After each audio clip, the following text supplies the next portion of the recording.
welcome to my shop and to Chronicable Stuff.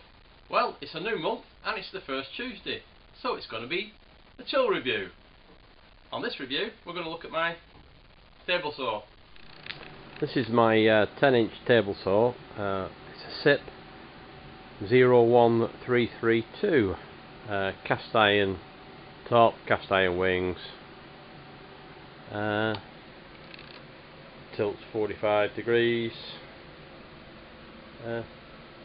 What can I say about it apart from it's been a really good saw for me. Dimensions: 46 inches, 117 centimeters.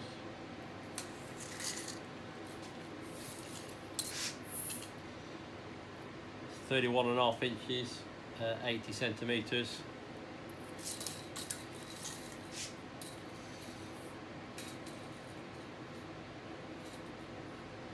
Stands 34 inches, 86 centimeters from the floor. It's a 3 horsepower motor, and it needs a 16 amp supply. So I guess it's a Beesmeyer style fence, but instead of being square, this is sort of rounded. It's got a scale to the right and to the left of the blade. Scale is both imperial and metric. Measurement indicator adjustable for fine tuning. That's free. Halfway puts a bit of grip on it, but you use the fine adjustment to move it, and straight down it's locked. There are 4 adjustment screws to get the fence square. So on the back of the fence there's a little shoe here. When I lock it, you'll see how that'll come in, and it grips on the back end of that rail.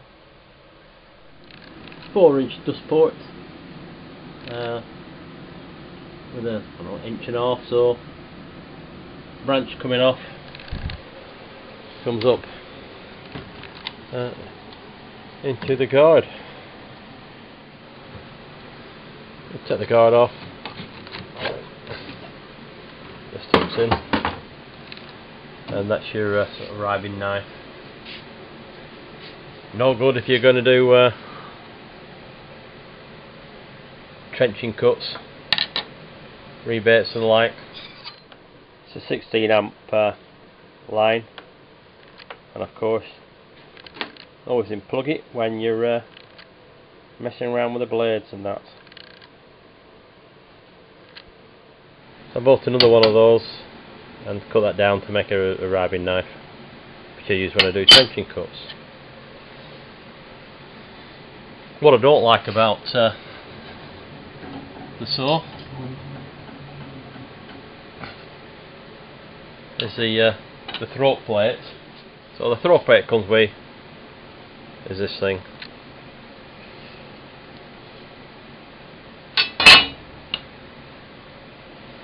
I made a 0 clearance one out of MDF. But every time you've got to change it, it's 5 screws.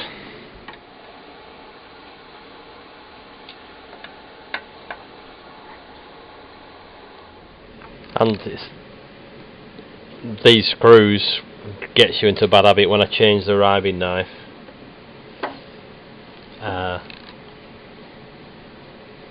Tend not to put the guard knife back on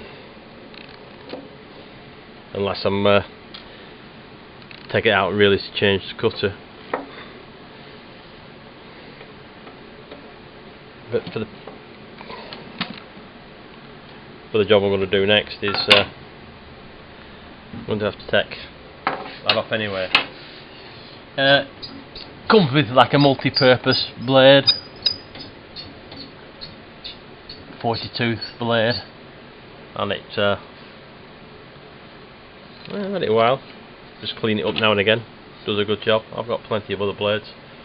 it will rip and it will cross cut, but everything it's a compromise. It's not the best. If I want to do real cross cutting, I put a cross cut blade in, and that's what we're going to do. So to change it,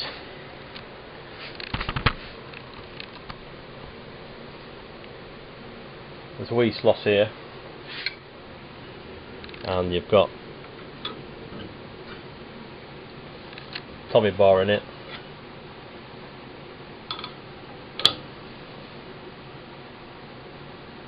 And then, as usual with these, left-handed thread.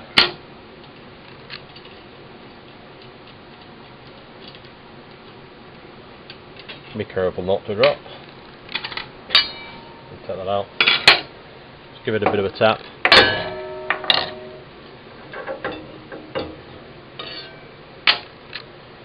That's the blade off. Like all European ones, a very stubby arbor, so to stop you using dado stacks. We'll put a crosscut blade in. So it's a Freud, it's got 80 teeth.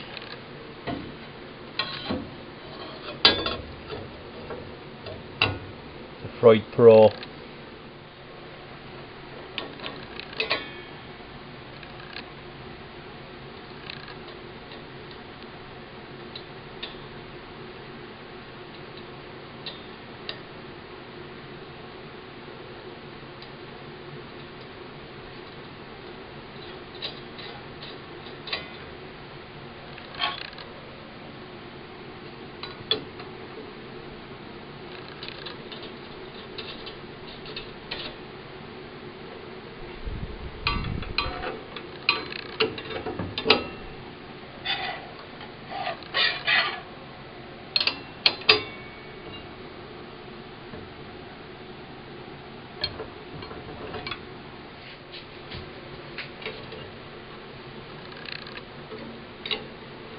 Swap this over.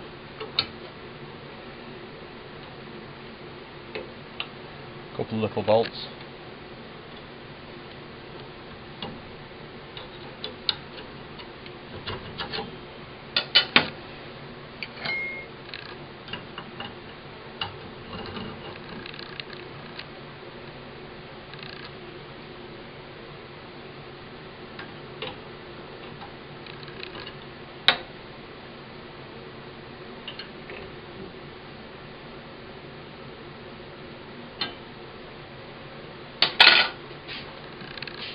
So I've took the throat plate off. I'm going to put the original one that came off with it.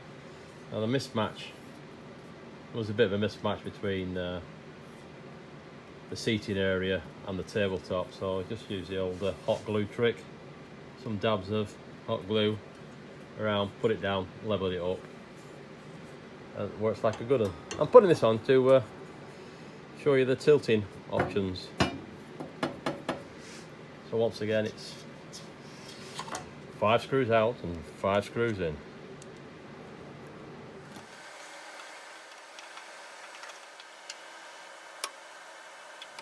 Little M5 countersinks with a flat topping. These are replacement ones. I got some stainless steel ones that were just normal mild steel in previously.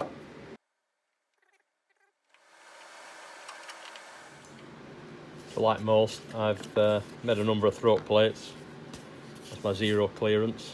You'll just see how we just rebated at the back to get the right level. It's a 15-degree one, made that one on apply, and that's a 45-degree one. So it gives you sort of zero clearance on all the angle cuts. There's always the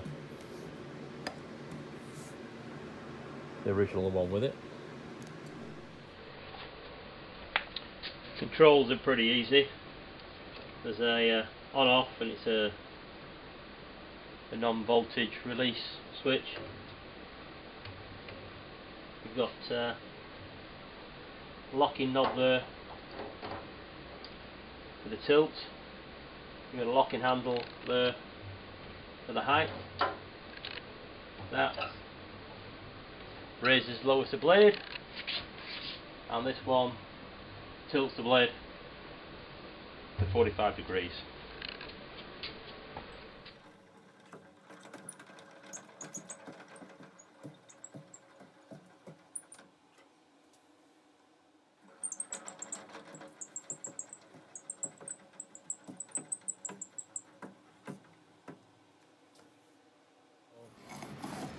Box standard miter gauge, it's okay.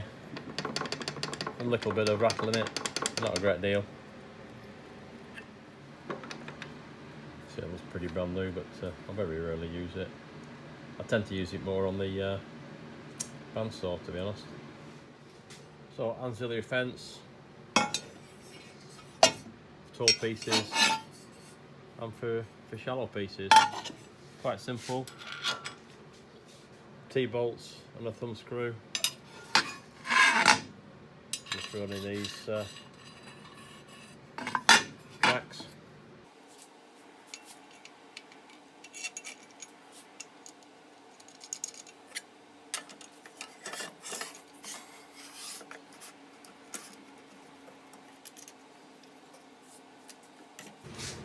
There you go.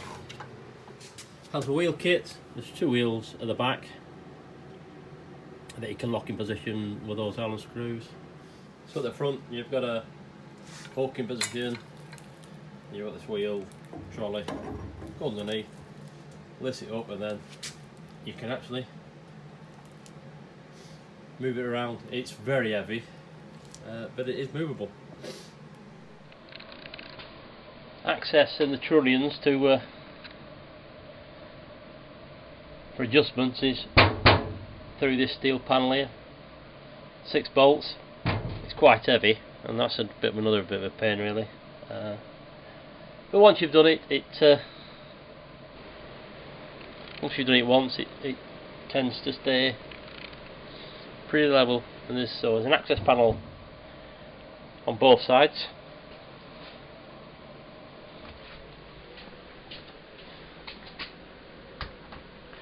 On here as well. 19mm 3/4 T-slots, and of course got the obligatory cross-cut sled, all homemade, and the panel sled. Just use oak runners.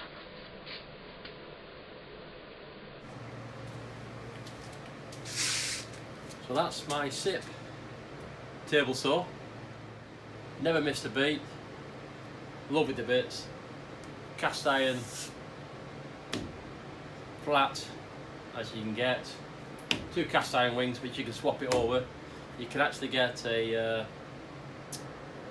panelling system for it if you want. No, I've no room, and to be honest, I don't do much big sheet work. The only downside to it, dust collection's okay.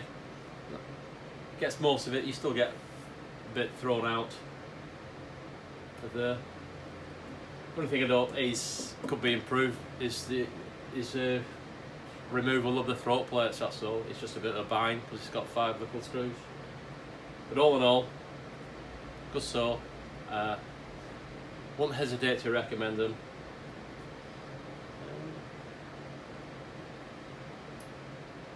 And that's about it.